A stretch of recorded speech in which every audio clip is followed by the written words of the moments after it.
아니, 이게 말이 되나요? 전 세계 시장을 그냥 장악해버린 압도적인 1등이 동시에 심각한 위기에 빠졌다니요? 오늘 좀 파헤쳐볼 이야기는 바로 이겁니다. 세계 최강이라고 불리는 중국 조선업, 그 심장부에서 벌어지고 있는 이 믿기 힘든 모순에 대해서 말이죠. 자, 이 상황을 제대로 이해하려면 먼저 중국이 얼마나 대단한지부터 알아야 해요.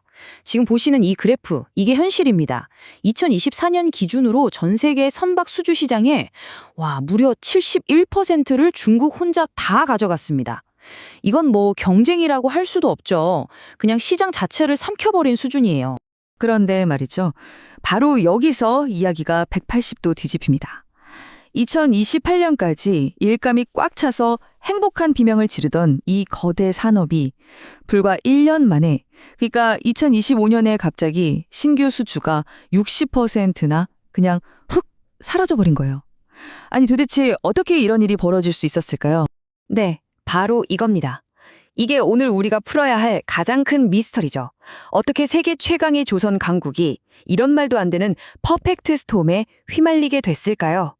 자, 지금부터 그 원인을 하나씩 차근차근 들여다보겠습니다. 이 퍼펙트 스톰의 첫 번째 원인은 사실 외부에서 시작됐습니다. 좀 더 정확히 말하면 바로 미국이었죠. 이 지정학적인 갈등이 거대한 폭풍의 첫 파도를 만들어낸 겁니다. 이 위협이 워낙 갑작스럽고 또 치명적이었기 때문에 업계에서는 이걸 절벽, 영어로는 the cliff라고 부릅니다. 그러니까 갑자기 발밑이 훅 꺼지는 그런 느낌인 거죠. 시작은 이랬습니다. 미국이 앞으로 중국에서 만든 배가 우리 항구에 들어오면 어마어마한 세금을 물릴 거야 라고 으름장을 놓은 거예요. 근데 이게 그냥 말로만 끝난 게 아니었어요. 시장이 그야말로 순식간에 얼어붙었습니다. 지금 여기 나오는 업계 분석 보고서 내용처럼요. 전 세계 선주들이 완전히 겁을 먹은 거죠. 아니 저러다 진짜 세금 폭탄 맞는 거 아니야? 하는 불확실성 때문에 계획했던 주문들을 그냥 다 취소해버린 겁니다. 자, 이렇게 외부에서 온 충격으로 막 휘청거리고 있는데 설상가상으로 진짜 훨씬 더 큰 문제가 내부에서 뻥 하고 터져버렸습니다. 이 내부 위기의 규모는요, 정말 상상에 초월합니다. 지금 당장 이미 주문받은 배들을 만들어야 하는데 필요한 숙련공이 몇 명이 부족하냐고요? 무려 30만 명입니다. 30만 명.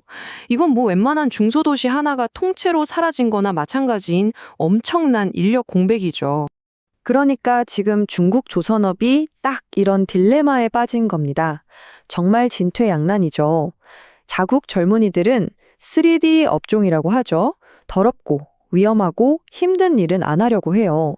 그래서 그 빈자리를 외국인 노동자들이 채워주고 있었는데 이제는 비자 정책이 바뀔 수도 있어서 이들마저 대거 떠나야 할 줄도 모르는 상황에 처한 거죠.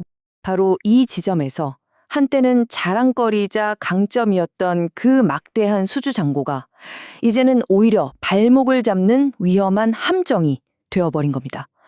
왜냐고요? 사람이 없어서 약속한 날짜에 배를 못 만들면 어마어마한 정말 천문학적인 위약금을 물어줘야 하니까요. 자, 이렇게 안팎으로 완전히 궁지에 몰린 중국 조선업. 이제 남은 카드가 별로 없어 보이죠? 그래서 정말 필사적인, 어쩌면 굉장히 위험할 수도 있는 마지막 승부수를 던집니다. 바로 기술에 모든 걸 거는 거죠. 이 생존 계획은 크게 두 가지 방향으로 진행됩니다. 첫째, 사람이 하던 일을 전부 자동화하자. 로봇 용접기나 AI 같은 걸 총동원해서 부족한 일손을 메꾸는 거고요. 둘째, 이왕 이렇게 된 거 아예 고부가 가치 선박, 그러니까 만들기 어렵고 복잡한 친환경 선박에 집중해서 기술로 승부를 보자는 겁니다. 이 차트를 보시면 그 전략이 아주 명확하게 보입니다. 왼쪽의 전통적인 배는 어때요? 가치는 낮은데 사람은 많이 필요하죠. 그런데 오른쪽의 친환경 선박은 가치는 훨씬 높은데 핵심은 노동력보다 기술이 되는 겁니다. 이쪽으로 완전히 방향을 틀고 있는 거죠. 그리고 진짜 놀라운 건 이 도박이 벌써부터 먹혀들고 있다는 겁니다. 소위 그린십이라고 불리는 이 친환경 고부가 가치 선박 시장에서요. 전 세계 신규 주문의 무려 70%를 중국이 싹쓸이하고 있어요. 새로운 시장의 절대 강자로 떠오르고 있는 거죠. 자, 그러니까 지금 핵심은 이겁니다. 우리는 지금 중국 조선업이 벌이는 이 거대한 도박을 그야말로 실시간으로 지켜보고 있는 셈이에요. 만약 여러분이 중국 조선소 CEO라면 어떨까요? 이 표가 그 심정을 딱 보여줍니다. 자산 항목엔 2028년까지 꽉 찬 수주 잔고가 있죠. 이건 미래의 확실한 수익 원입니다. 하지만 부채 항목엔 심각한 노동력 부족이 떡하니 버티고 있어요. 생산 자체가 불가능할 수 있다는 거죠. 그리고 마지막 와일드카드, 바로 자동화입니다. 과연 로봇이 이 모든 문제를 해결해 줄 수 있을까요? 이 타임라인을 보면 상황이 얼마나 긴박하게 돌아가는지 한눈에 보입니다. 2024년에 압도적인 지배력으로 정점을 찍었다가 불과 1년 만인 2025년에 수주 절벽과 인력 문제에 부딪혔죠.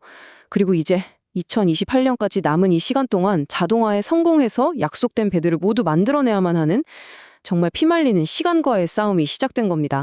결론을 말씀드리자면 이렇습니다. 중국 조선업은 한쪽에서는 엄청난 수주 잔고라는 과거의 성공의 발목이 잡혔고, 다른 한쪽에서는 무역 전쟁과 노동력 부족이라는 퍼펙트 스톰을 정면으로 맞고 있는 그야말로 이중고에 빠진 상황입니다. 자, 이 거대한 산업의 운명에 걸린 이 갈림길에서 만약 여러분이 결정권자라면 어떤 선택을 하시겠어요? 모든 위험을 감수하고 로봇이라는 기술 혁신의 미래를 거시겠습니까? 아니면 정부를 설득해서 외국인 노동자 비자 문제를 해결하는 보다 현실적인 정책에 집중하시겠습니까? 정말 어려운 문제죠. 여러분의 생각은 어떠신가요?